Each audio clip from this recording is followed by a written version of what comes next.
Eh bien bonjour à tous messieurs dames, j'espère que vous allez bien, c'est Fuku. Aujourd'hui nous sommes le 31 août 2023, exactement 23h32. De ce fait, les marchés ont bien tous clôturé, nous avons un CAC 40 qui a fini en baisse, moins 0,65%, on est à 7316 points. Exactement, l'Eurostock moins 0,25, on est à 455 points, le DAX plus 0,35, 15 947. Le FTSE moins 0,46%, 7439. Le Dow Jones moins 0,48, 34 721. Le Nasdaq plus 0,11%, 14 034. Nikkei 225 plus 0,88, 32 619. Le pétrole Brent qui remonte encore 86 $, 83 plus 1%. Le 11 d'or 1940 $, moins 0,13%. L'euro USD en chute aussi, 0,78. On est à moins 0,70. Pardon, moins 0,78, 1,084 $. Je vais y arriver, pardon. Le Bitcoin qui lui redescend aussi, 25 936 $. On est à moins 5,02 sur le Bitcoin, très grosse chute, on a pratiquement tout ravalé.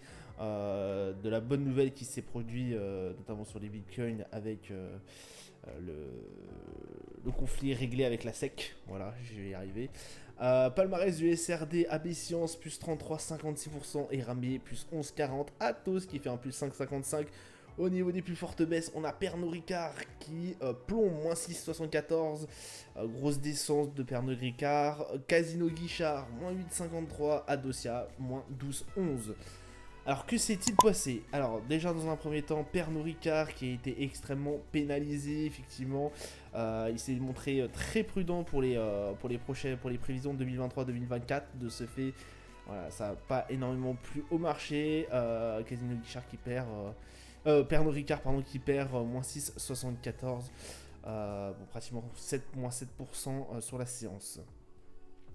Deuxième actu, on a eu les chiffres d'inflation qui sont sortis, pas réellement au goût au niveau européen.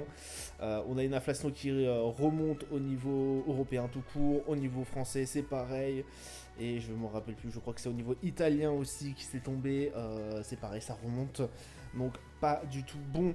Cependant, du côté des US, on s'en est beaucoup mieux sorti, on a les dépenses et les revenus des ménages qui sont sortis, ainsi que l'indice Core PCE, bien évidemment qui est un indicateur très regardé par la Fed. L'indice Core PCE lui est resté stable à 0,2% je crois de dette, tandis que les dépenses des ménages ont augmenté mais leurs revenus eux ont baissé, donc c'était plutôt une bonne nouvelle, j'ai envie de vous dire, pour les marchés. Voilà, dans l'ensemble, malgré que le Dow Jones ait quand même eu un léger repli sur cette séance. Du coup, le calendrier d'annonces économiques, je viens de vous le dire, on a eu aussi le PMI manufacturier qui s'en est un peu mieux sorti. C'est pour ça que la Chine, voilà, enfin la Chine s'en est mieux sortie du coup, 49,7, on n'attendait que 49,4 pendant une petite partie de la première journée, voilà, une partie de la matinée, ça s'est assez bien passé sur les marchés. Après, voilà, ça s'est dégradé au fur et à mesure du temps. Enfin, ça s'est nettement amélioré, ça s'est bien retenu après l'ouverture de Wall Street. C'est bien remonté et puis après à la fermeture des marchés européens, c'est bien redescendu. Mais voilà, dans un premier temps, on a eu quand même une assez bonne nouvelle au niveau de la Chine, et la Chine qui rassure, alors qui rassure vraiment très très peu, mais qui rassure quand même. Donc voilà, c'était à notifier. Le taux d'inflation, du coup, comme je vous l'ai dit, 4,8%, on attendait 4,6%, donc forcément une petite hausse, mais pas aussi forte que ça. Donc voilà, ça grince un peu des dents. Taux d'inflation pareil au niveau italien en forte hausse, et européen aussi. On n'attendait pas aussi haut non plus. Et comme je vous l'ai dit, l'indice Core PCE qui est sorti avec les revenus des personnels des ménages et les dépenses personnelles des ménages. Je ne vous ai pas affiché par contre ce qui se passerait demain. Ce serait super intéressant de regarder ça quand même.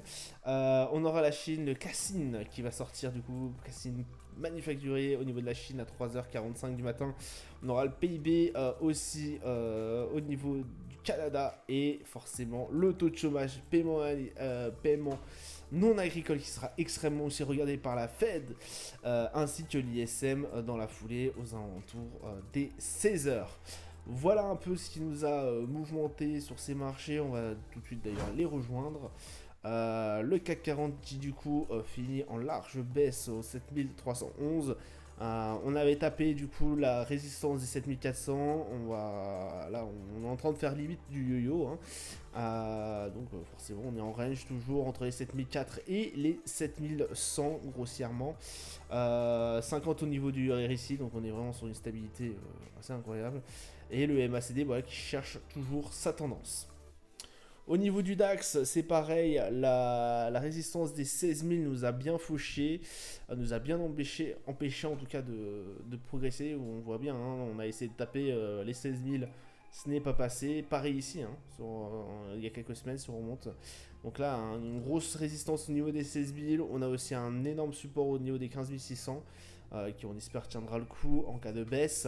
Bon, on s'en tire un peu mieux sur le DAX, j'ai envie de vous dire, puisqu'effectivement on reste sur une journée positive. Le RSI est un peu meilleur, mais bon, c'est pas comme ça, hein, c'est pas non plus extrêmement fou. On est resté avec un 53 au niveau du RSI. Et un MACD, bon, bah écoutez, pour l'instant, qui est toujours baissier, mais on aperçoit potentiellement un changement de tendance qui peut s'opérer d'ici les prochaines séances. Le Brent qui a bien augmenté, là on a 87,14$. C'était possible, comme je vous l'avais dit, que ce marché du Brent ait besoin de respirer pendant un coup et puisse, pour mieux performer par la suite et essayer d'atteindre les 90$. Là on est à 61 au niveau du RSI et un MACD qui commence à revenir sur une tendance haussière.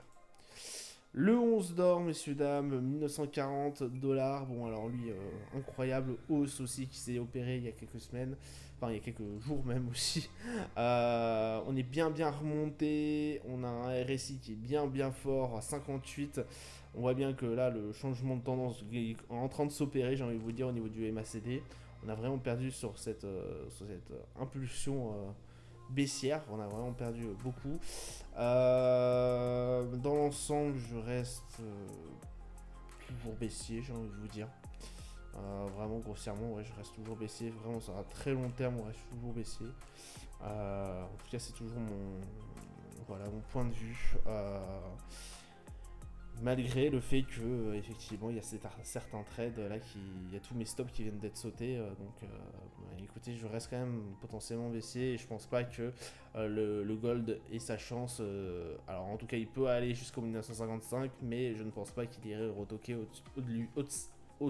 au-delà de 1955$. Je pense que ça va être assez compliqué. Donc écoutez, après avoir, hein, je peux avoir tort forcément, hein. Mais ça me paraît bien compliqué d'avoir un gold au-dessus des 1955. Le S&P 4509. Alors, pardon, je reviens 30 secondes sur le gold. C'est en train de monter. Oui, je suis d'accord. Ce qui pourrait nous permettre de dépasser les 1955, ça serait effectivement potentiellement la Chine qui a des énormes problèmes. Mais même ça, si j'ai envie de vous dire, je pense pas qu'on atteindrait des niveaux aussi forts. Voilà. Fin de la parenthèse. Le S&P du coup qui lui est avec la séance dernière resté au-dessus des 4501 malgré cette 4500 pardon. Malgré cette hausse, on a une petite baisse qui s'est opérée aujourd'hui, mais on reste au-dessus des 4500, donc c'est quand même assez bon dans l'ensemble. Un RSI à 56, un MACD qui potentiellement peut changer de tendance. Donc voilà, pour l'instant c'est l'un des indicateurs, des indices qui est américain qui s'en sort un peu le mieux, j'ai envie de vous dire. Alors, le mieux, oui et non, parce que le Nasdaq a fait quand même mieux. 15 506, enfin, le S&P fait mieux que les indicateurs européens pour l'instant. Voilà, c'est ça que je voulais dire. Le RSI à 58 au niveau du Nasdaq. Un MACD qui change de tendance aussi. Là, on va rejoindre vraiment on va peut-être rejoindre le haut de la range sur ce mouvement-là du Nasdaq. Hein, une range qui se situe entre les 15 200 et les 15 800, hein, voilà, avec un ATH de l'année, je précise, de cette année, qui se situe aux alentours des 15 900 potentiellement. Donc voilà, qui serait intéressant d'aller chercher par la suite. Je vous rappelle, la résistance était autour des 15 851. Le Dow Jones, 34 750. Bonne séance baissière quand même, hein, on va pas se mentir, on a eu quand même une séance baissière. Un RSI à 49, un MACD bon, qui reste toujours un peu baissier. Résistance aux alentours des 35 000. 35 200, 300. Pardon, je me décale. Le RSI à 49 du coup. Bon, comme je vous ai dit, une énorme résistance, un énorme support qui est aux alentours des 34 300. Bon, voilà.